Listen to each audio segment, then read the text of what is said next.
El avión de la Bella Durmiente. Gabriel García Márquez.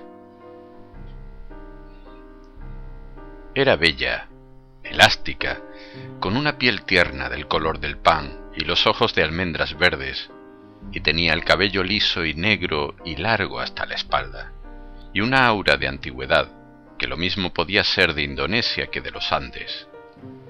Estaba vestida con un gusto sutil, chaqueta de lince, blusa de seda natural con flores muy tenues, pantalones de lino crudo y unos zapatos lineales del color de las bugambilias.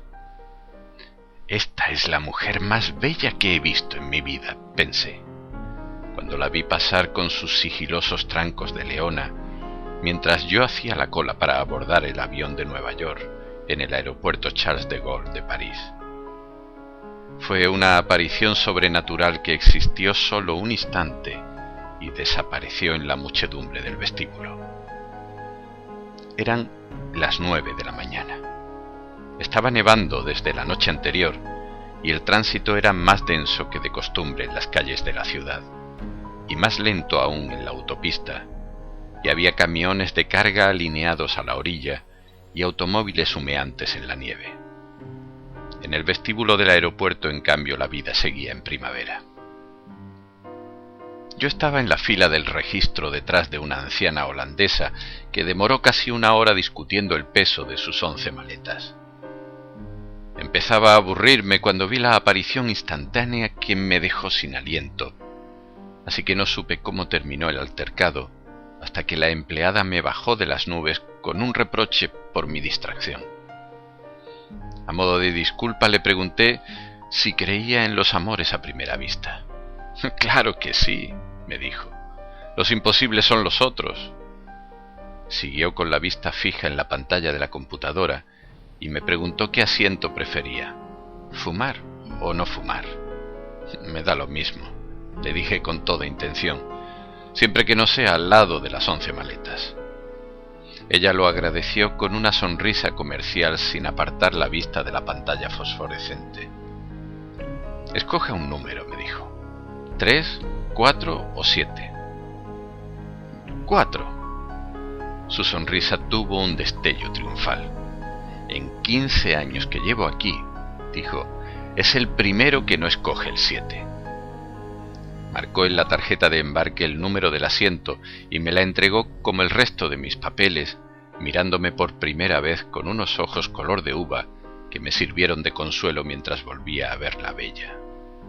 Solo entonces me advirtió que el aeropuerto acababa de cerrarse y todos los vuelos estaban diferidos.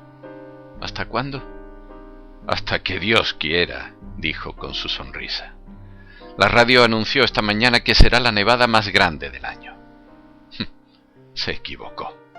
Fue la más grande del siglo. Pero en la sala de espera de la primera clase, la primavera era tan real que había rosas vivas en los floreros y hasta la música enlatada parecía tan sublime y sedante como lo pretendían sus creadores. De pronto se me ocurrió que aquel era un refugio adecuado para la bella, y la busqué en los otros salones, estremecido por mi propia audacia.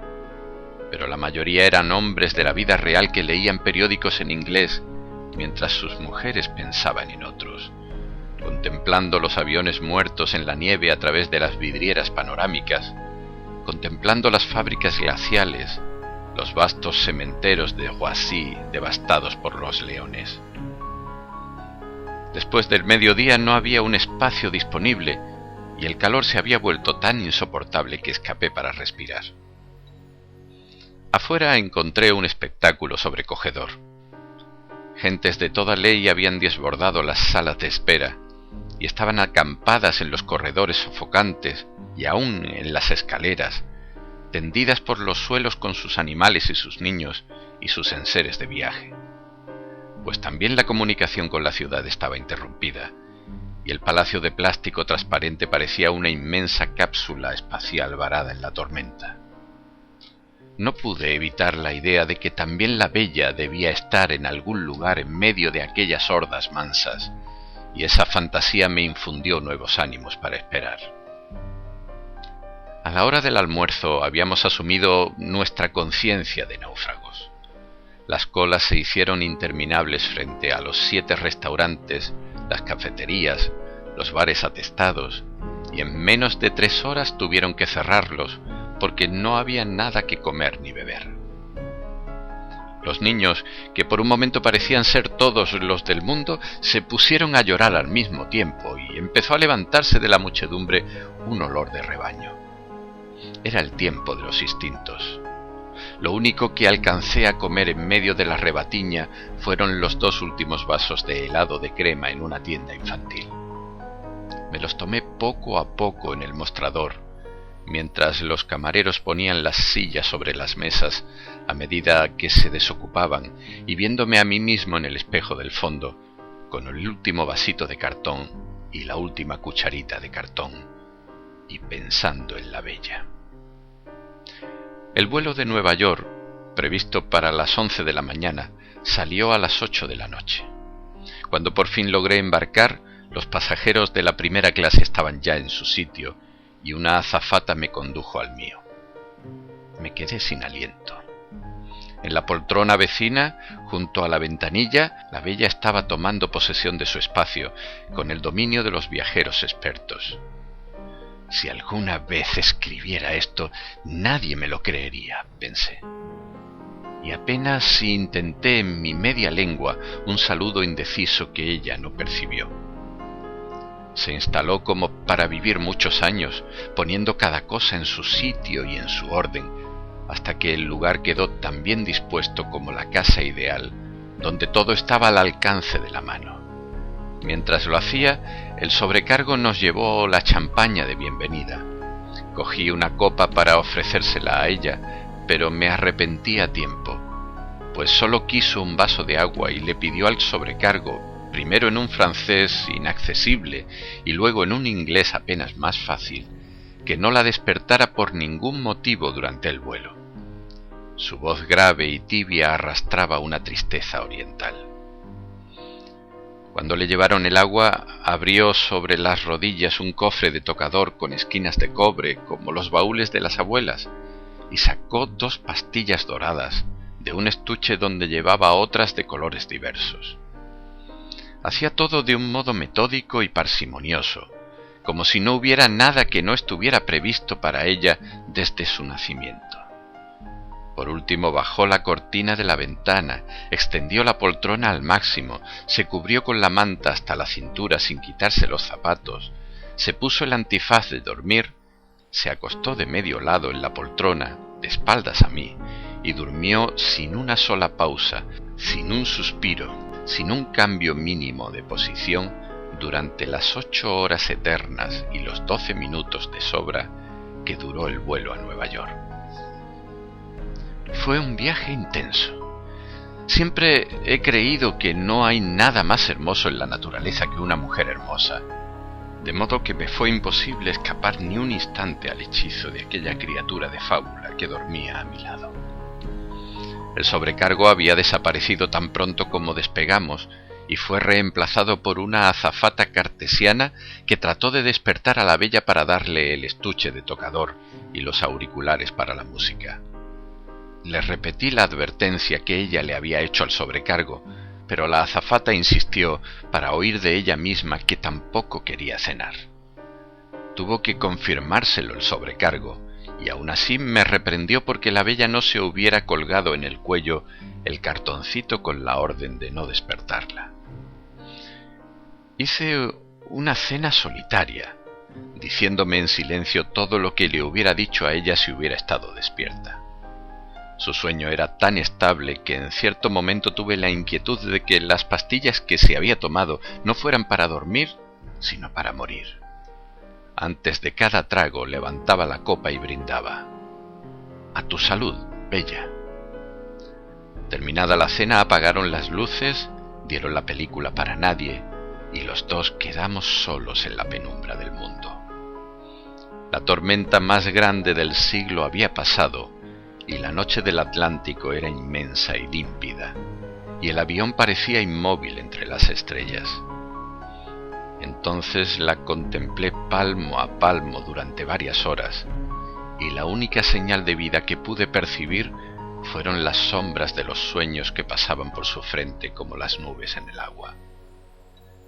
Tenía en el cuello una cadena tan fina que era casi invisible sobre su piel de oro, las orejas perfectas, sin puntadas para los aretes, las uñas rosadas de la buena salud y un anillo liso en la mano izquierda.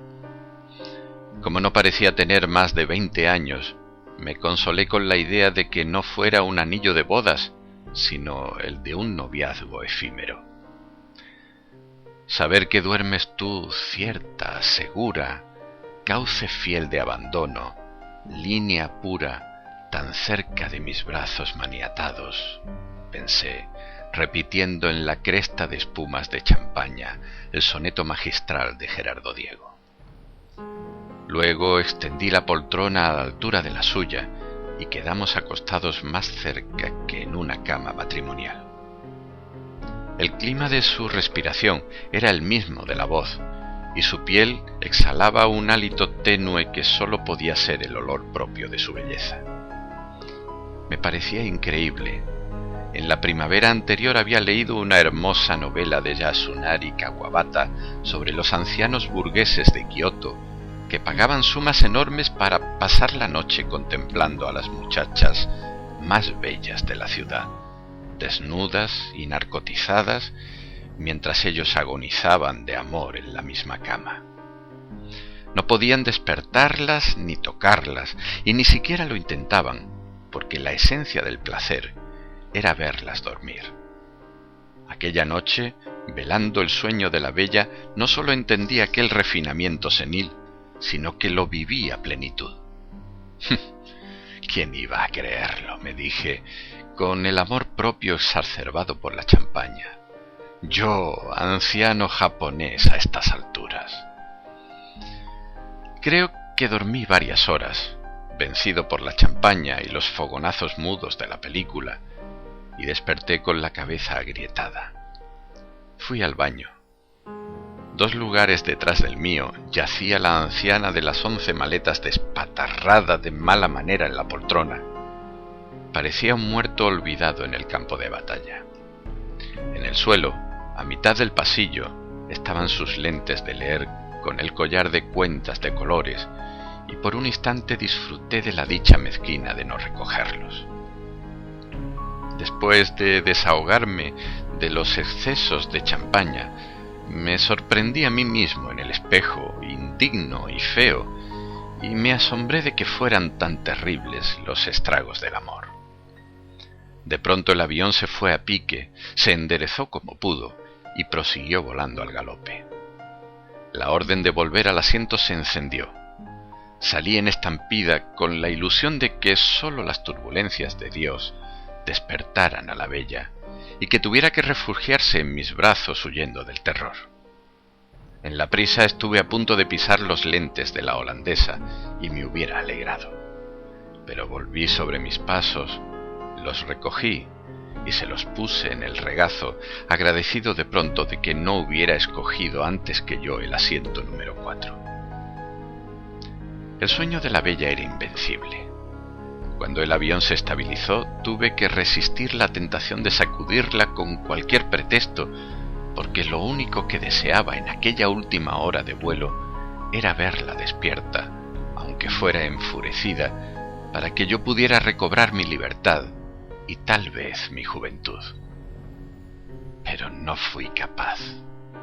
«Carajo», me dije con un gran desprecio, «¿por qué no nací Tauro?».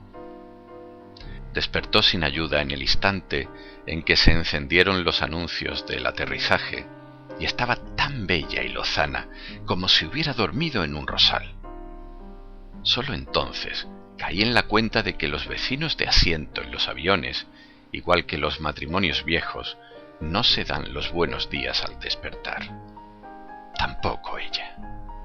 Se quitó el antifaz, abrió los ojos radiantes, enderezó la poltrona, tiró a un lado la manta, se sacudió las crines que se peinaban solas con su propio peso, volvió a ponerse el cofre en las rodillas y se hizo un maquillaje rápido y superfluo que le alcanzó justo para no mirarme hasta que la puerta se abrió. Entonces se puso la chaqueta de lince, pasó casi por encima de mí con una disculpa convencional en castellano puro de las Américas y se fue sin despedirse siquiera, sin agradecerme al menos lo mucho que hice por nuestra noche feliz, y desapareció hasta el sol de hoy en la Amazonia de Nueva York.